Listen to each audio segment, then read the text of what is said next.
नमस्ते दोस्तों, आइए आज हम देखते हैं चैप्टर 2 अम्ल क्षारक और लवण से एमसीक्यू क्वेश्चनों को, जिसमें कुछ इंपॉर्टेंट क्वेश्चन दिए गए हैं। आप लोग के एग्जाम की दृष्टि से बहुत हेल्पफुल होंगे। आइए देखते हैं। पहला सवाल है हमारा, लिटमस क्या होता है। लिटमस क्या होता है? तो लिटमस जो है हमारा प्राकृतिक सूचक होता है, तो इसलिए ऑप्शन ए हमारा सही आंसर होगा। ऑप्शन नंबर ए, प्राकृतिक सूचक। आइए चलते हैं अगले सवाल की ओर। हमारा अगला सवाल है, किसी पदार्थ को अम्ल व क्षारक कैसा कर देते हैं। तो अम्ल और क्षारक की प्रकृति अलग अलग होती है, इसलिए नीले लिटमस पत्र को अम्ल लाल कर देता है तथा क्षारक लाल लिटमस पत्र को नीला कर देता है। इसीलिए हमारा जो ऑप्शन नंबर डी होगा वो सही आंसर होगा।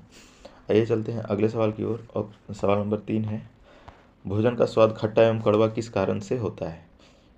तो हमारा सवाल है, भोजन का स्वाद खट्टा एवं कड़वा किस कारण से होता है। तो अम्ल के कारण खट्टा व क्षारक के कारण कड़वा होता है, तो इसीलिए हमारा ऑप्शन नंबर डी जो है सही आंसर होगा। ऑप्शन नंबर डी, ए तथा बी दोनों। आइए चलते हैं अगले सवाल की ओर। सवाल नंबर 4 है, अम्ल के अवशिष्टों के साथ मिलकर धातु का एक यौगिक बनाता है। अम्ल के अवशिष्टों के साथ मिलकर धातु एक यौगिक बनाता है, उसे क्या कहते हैं। तो उसे हम लोग लवण कहते हैं, इसीलिए हमारा ऑप्शन नंबर ए सही आंसर होगा, लवण। आइए चलते हैं अगले सवाल की ओर। हमारा अगला सवाल है, कुछ पदार्थ ऐसे होते हैं जिनकी गंध अम्लीय व क्षारीय माध्यम में बदल जाती है, उन्हें क्या कहते हैं। कुछ पदार्थ जिनकी गंध अम्लीय या क्षारीय माध्यम में बदल जाती है, उसे हम लोग कृत्रिम सूचक कहते हैं। क्या कहते हैं? कृत्रिम सूचक। हमारा अगला सवाल है, उदासीनीकरण अभिक्रिया किसे कहते हैं। तो उदासीनीकरण अभिक्रिया जो होता है वो अम्ल एवं क्षारक की अभिक्रिया के परिणाम स्वरूप लवण तथा जल बनाता है, तो इसलिए हमारा ऑप्शन नंबर ए सही आंसर होगा। दानेदार जिंक के टुकड़ों के साथ किस अभिक्रिया द्वारा हाइड्रोजन गैस की जांच की जाती है। तनुसल्फ्यूरिक की अभिक्रिया, ज्वलन द्वारा, अम्ल एवं क्षारक दोनों द्वारा। ऑप्शन नंबर डी, ए और बी दोनों। तो इसीलिए हमारा ऑप्शन नंबर डी सही है, ए तथा बी दोनों। आइए चलते हैं अगले सवाल की ओर। सवाल नंबर 8 है, जल में अम्ल क्या करता है। तो जल में अम्ल विद्युत का चालन करता है। तो जल में जब अम्ल को मिलाया जाता है तो उसमें आयन की सांद्रता बढ़ जाती है, जिससे जो है जल विद्युत का चालन करने लगता है, तो इसलिए ऑप्शन नंबर ए सही आंसर होगा, विद्युत चालन। आइए चलते हैं अगले सवाल की ओर। धात्विक ऑक्साइड व अधात्विक ऑक्साइड किस प्रकृति के होते हैं।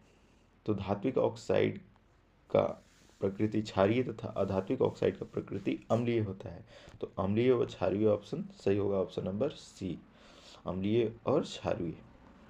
आइए चलते हैं अगले सवाल की ओर। जल में अम्ल या क्षारक मिलाने पर आयन की सांद्रता में प्रति इकाई आयतन में कमी हो जाती है, इस प्रक्रिया को क्या कहते हैं।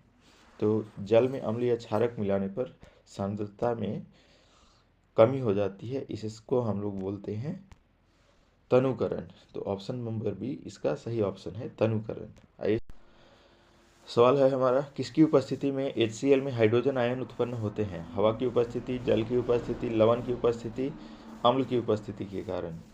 तो HCl में हाइड्रोजन आयन जो होते हैं वो जल की उपस्थिति के कारण उत्पन्न होते हैं, इसलिए हमारा ऑप्शन नंबर बी सही ऑप्शन होगा, जल की उपस्थिति के कारण। अगला सवाल है हमारा, किसी विलयन में उपस्थित हाइड्रोजन आयन की सांद्रता ज्ञात करने के लिए एक स्केल विकसित किया गया है, उसे कौन सा स्केल कहते हैं। तो जब भी हम किसी अम्ल या क्षारक का पीएच मान निकालते हैं तो पीएच स्केल का प्रयोग करते हैं, इसलिए हमारा option number C, pH scale सही ऑप्शन होगा, सही आंसर होगा। आइए चलते हैं अगले सवाल की ओर। सवाल नंबर 13 जो है हमारा सवाल बोलता है, उदासीन विलयन में पीएच का मान 7 होगा।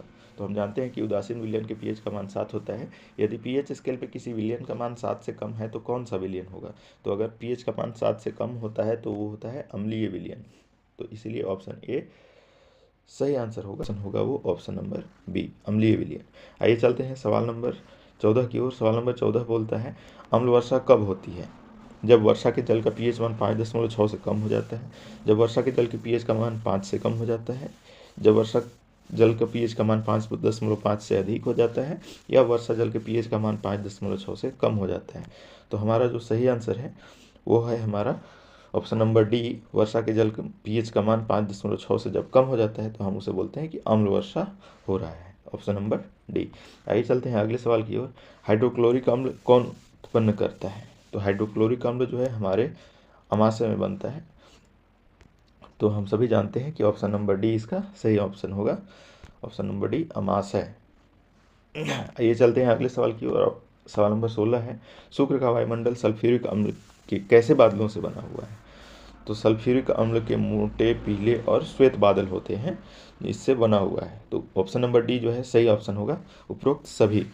आइए चलते हैं अगले सवाल की ओर। सवाल नंबर 17 है, मुंह में पीएच का मान कितना होने पर दांतों का क्षय प्रारंभ हो जाता है? तो मुंह में पीएच का मान 5.5 से कम होने पर जो है दांतों का क्षय प्रारंभ हो जाता है। Option number option number B जो है सही ऑप्शन होगा, ऑप्शन नंबर बी।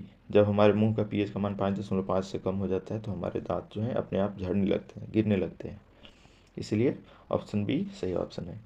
आइए चलते हैं अगले सवाल की ओर। हमारा अगला सवाल है सवाल नंबर 18, अपच की स्थिति में उदर क्या उत्पन्न करता है? उदर में किसका अनुभव होता है?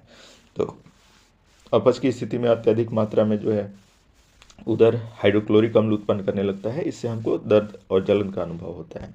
तो ऑप्शन नंबर डी जो है इसका सही ऑप्शन हो जाएगा, उपरोक्त सभी। आइए चलते हैं अगले सवाल की ओर। सवाल नंबर 19 है, किसके विलयन की अभिक्रिया से उत्पन्न लवण को सोडियम क्लोराइड कहते हैं?